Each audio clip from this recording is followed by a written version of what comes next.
So today I want to have a slightly different conversation related to impeachment, which I think is an important one. And it's actually one that may at least open the door to achieving something politically rather than focusing on the removal of President Trump. And what I mean by this is that when the topic of impeachment for Donald Trump comes up, 99% of the time, it's someone talking about obstruction of justice or witness tampering, basically related directly or indirectly to the Mueller probe. And I believe that there is a completely reasonable case to be made for impeachment over obstruction. But as I've said before, it's just not going to happen in the sense that Republicans aren't going to go for it. It will be framed by Republicans as a partisan act by Democrats to try to impeach Donald Trump over obstruction. It may still achieve a 2020 strategic goal, but in terms of achieving an immediate political sort of change, it's just not going to happen. So my suggestion today is let's put that aside for a second, okay? Let's completely forget about obstruction and impeachment because you don't actually need obstruction to justify impeachment proceedings against Donald Trump. This is barely being talked about, but there are a couple of articles about the description to this YouTube clip. But looking only at Donald Trump's actions in Yemen and arguably looking at Donald Trump's violations of the emoluments clause, you would have 110% justification for the impeachment of the president of the United States. Let's go through each of them one by one. And remember, none of this has anything to do with obstruction. None of this has anything to do with the Mueller report. None of this has anything to do with collusion or conspiracy to collude with Russia. Donald Trump's support for the Saudi-led attacks on Yemen are arguably an impeachable offense, okay? The Senate has already passed a war powers resolution, which is meant to stop American military support for the Saudi attack on Yemen that has been going on. Donald Trump has said he would veto that.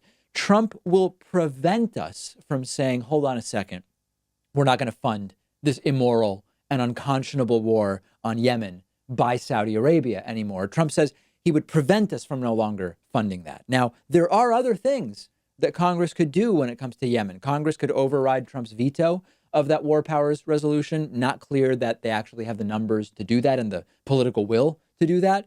But there is the possibility of Congress cutting the money that is used for supporting these attacks. Trump can authorize it.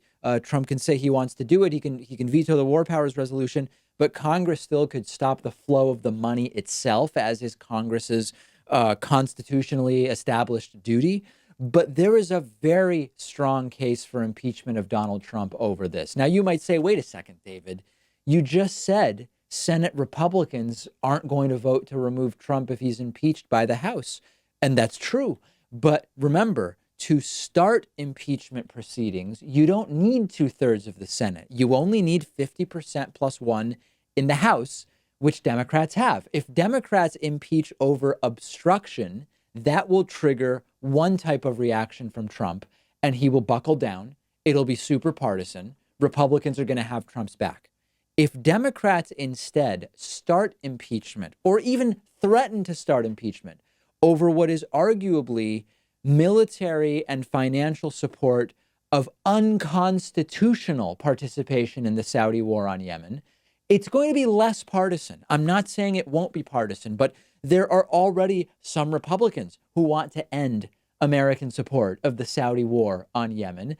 And it might even pull some of the prominent House Democrats that oppose impeachment, like Nancy Pelosi, over to our side. And the thing is, it's not about removing Trump.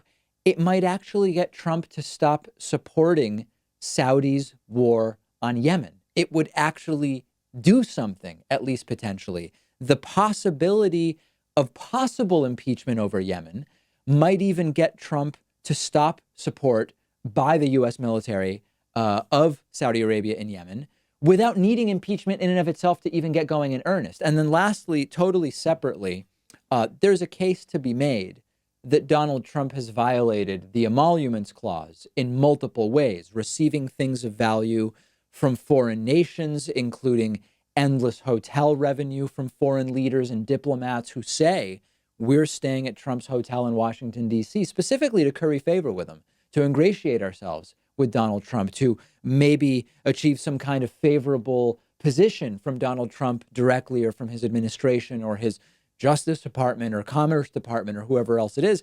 You could make the argument on emoluments for impeachment. But again, this would be specifically because of Yemen, less political than obstruction, 100% legally warranted. And I think it is a serious debate that within the Democratic establishment has to happen. I believe that the threat of impeachment immediately via impeachment hearings in the House over Yemen could actually get Donald Trump to change his policy on that issue. And it would directly help the people of Yemen. Obstruction impeachment, you're going to get the immediate buckle down, the witch hunt stuff. You're going to get a very, very different reaction. Over Yemen, if Donald Trump sees that simply stopping our support of the Saudi war there might make that threat of impeachment go away, it's actually possible that he would go forward and do that. Today's program is sponsored in part by Blinkist.com/Pakman. If you've not already heard about Blinkist, it's amazing. It's an app for your phone, tablet, or web browser. And what they do is they take nonfiction books, popular nonfiction, critically acclaimed nonfiction. They condense the book into a 15-minute audiobook. You get all the most important information and insights from each book, but you can soak up the entire essence of the book in one sitting. I've listened to a ton of books on Blinkist. One recent one is Robert Reich's new book, The Common Good. Also Bunk by Kevin Young, useful in preparing me for the pseudoscience miniseries that we're producing. And if you are a David Pakman Show viewer or listener, you can get a 7-day free trial by going to Blinkist.com/Pakman. If you're watching on YouTube, use the link in the video description. After the free trial, if you like it, you can get the full access to thousands of condensed audiobooks for about $5 a month. That's BLINKIST.com/PAKMAN.